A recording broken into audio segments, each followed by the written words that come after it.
Hi అందరికి ఈరోజు బఠానీ కాంబినేషన్ తోని క్యాబేజీ కర్రీ తయారీ విధానం చూపెడుతున్నా. టేస్ట్ కూడా మస్తు ఉంటుంది. తయారీ విధానం చూసేద్దాం రండి.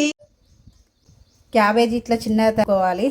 బఠానీ క్యాబేజీ కాంబినేషన్ తోని కర్రీ వండుతున్నా, మస్తు ఉంటుంది. ఆరోగ్యానికి కూడా చాలా మంచిది కదా. ఇట్లా చిన్నగా ఒక గిన్నెలో వాటర్ వేడి చేసుకుందాం క్యాబేజీని కడగడానికి. అందులో కొంచెం సాల్ట్ వేసుకుంటున్నా. వాటర్ గోరువెచ్చగా అయిపోతే సరిపోతుంది. గోరువెచ్చ కంటే కొంచెం ఎక్కువ. మనము ఉప్పు వేసిన వాటర్లో క్యాబేజీ వేసుకుందాం. గోరువెచ్చటి నీటిలో క్యాబేజీ కాసేపు ఒక 5 నిమిషాలు ఉంచితే సరిపోతుంది. ఒక 5 నిమిషాలు ఉంచి చక్కగా కడుక్కొని జాలీలో వేసుకుందాం.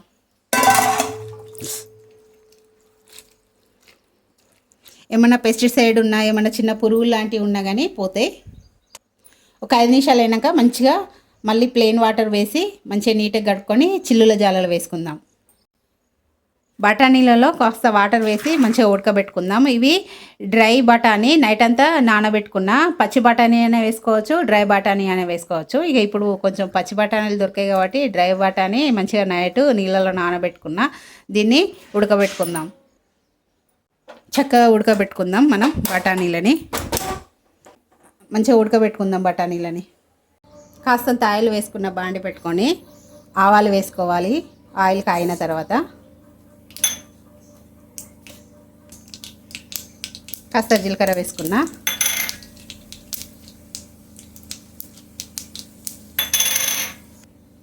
ఒక పెద్దది ఉల్లిగడ్డ 6-7 పచ్చిమిరపకాయలు కట్ చేసుకున్నా, వేస్తున్నా. ఈ కాబేజీ కర్రీలో కొంతమంది టమాటా వేస్తారు, కొంతమంది వేయరు. కాకపోతే టమాటా వేస్తే ఒక ఫ్లేవర్, ఒక టేస్ట్ డిఫరెంట్ అయిపోతుంది. టమాటా లేకుండా ఇంకా వేరే టేస్ట్ చాలా బాగుంటుంది. నేను టమాటా లేకుండా వండుతున్నా. కాస్త గోల్డెన్ బ్రౌన్ కలర్ వచ్చేసేపు వేపుకుందాం. చక్కగా వేగిపోయింది. ఆనియన్ పచ్చిమిర్చి చక్కగా వేగినాయి. కాస్త కరివేపాకు వేసుకుందాం.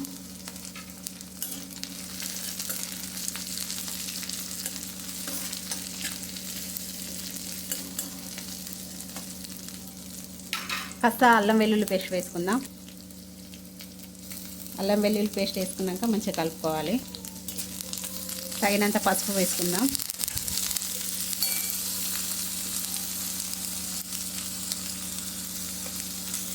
మనం ఉడకబెట్టిన బఠానీలు ఇందులో వేసేసుకుందాం. బఠానీలు వేసేసుకోవాలి. చక్కగా కలుపుకుందాం. బఠానీ కాంబినేషన్తో కర్రీ మస్తు ఉంటుందండి. కాస్త ఫ్రై అయినాయి. ఇక క్యాబేజీ వేసుకుందాం. క్యాబేజీ వేసుకున్నాక ఇందులోనే సాల్ట్ కారం వేసుకుంటే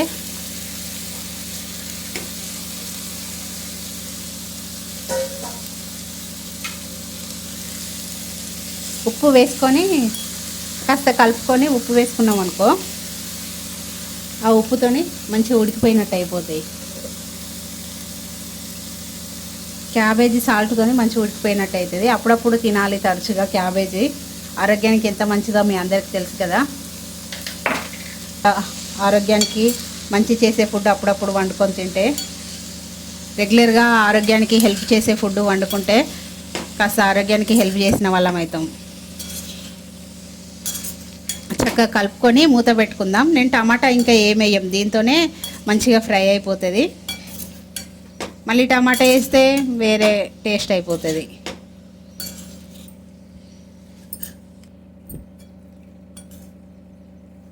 చక్కగా మూత పెట్టుకుందాం. మంచిగా ఫ్రై అయిపోతుంది. ఇక క్యాబేజీ మూత పెట్టుకుంటే క్యాబేజీ ఆవిరిపడి మంచిగా దగ్గరికి వస్తుంది. ఫ్రై కానిద్దాం ఆయిల్లో. ఇలా ఒక పావు గంట ఉడకనిచ్చుకుందాం. కాస్త ఉడికిపోయింది క్యాబేజీ. ఇందులో కారం ఉప్పు వేసుకుందాం.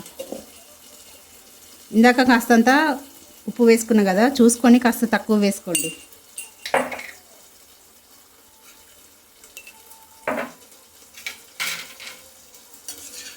ఓన్లీ పచ్చిమిర్చితోనైనా బాగానే ఉంటుంది, కాస్త కారం వేసుకున్నా బాగానే ఉంటుంది. చాలామంది పచ్చిమిర్చితో వండుకుంటారు. మేము కొంచెం కారం ఎక్కువే తింటాం కాబట్టి కారం వేసుకున్నా. చాలా తక్కువ ఫ్లేమ్ మీద ఉడకనిచ్చుకోవాలి, లేకుంటే మళ్ళీ అడుగంటుతుంది.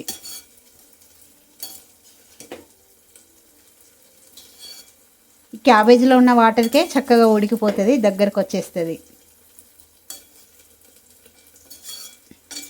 మనం ఆయిల్ తక్కువ వేసి వండుతున్నాం కాబట్టి తరచుగా కలుపుతూ ఉండాలి,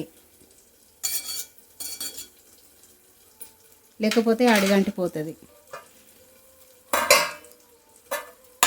ఇంకా మూత పెట్టుకొని ఉడకనిచ్చుకుందాం. మన క్యాబేజీ చక్కగా ఉడికిపోయింది, చూసారా, చక్కగా దగ్గరికి వచ్చేసింది. మనకి మెయిన్గా ఏంటంటే క్యాబేజీ సన్న ఫ్లేమ్ మీద కలుపుతూ ఉండాలి. మళ్ళీ ఆయిల్ తక్కువ వేసిన కదా నేను, కలుపుతూ ఉండాలి మధ్య మధ్యలో. ఒకవేళ అమ్మో దగ్గర ఉండి కలపడం వీలు కాదనుకున్న వాళ్ళు కొంచెం వాటర్ పోసుకోండి, కారం ఉన్ని ఉప్పు వేశాక. అయిపోయింది. ఇంకా కొత్తిమీర, మనకి క్యాబేజీ కాలీఫ్లవర్ కర్రీలో కొత్తిమీర ఉంటే చాలా బాగుంటుంది. ఫైనల్గా కొత్తిమీర వేసేసుకున్నా. ఆయిల్ తక్కువ, ఆరోగ్యం ఎక్కువ కర్రీ రెడీ అయింది.